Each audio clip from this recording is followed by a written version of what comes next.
Today, home project number 46 has led to home project number 47.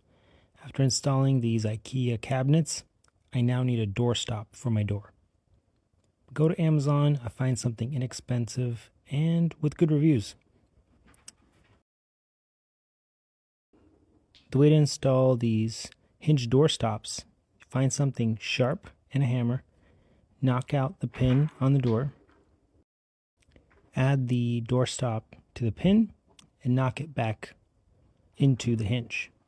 This is a good time to use some oil or lubricant to lubricate those hinges. And in my case, I've decided to install two. Since the size of the door, I'd want as much stopping power as possible. These door stops are adjustable, so you can adjust the angle at which the door stops. I did also notice that the adjustment mechanism is a little bit loose.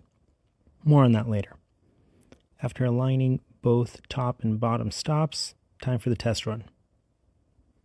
Great, it's a success. One thing I did notice is if you do push the door hard enough, it will go past those stops. This is one of the known negatives of a hinge door stop, is that because of the torque created by the edge of the door, these can be overpowered and your molding on your door can be damaged.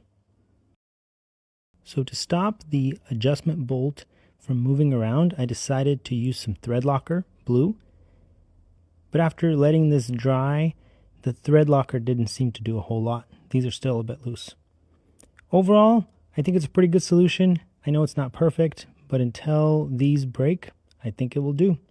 If you have a better solution or any ideas on how to improve this doorstop situation of mine, let me know in the comments.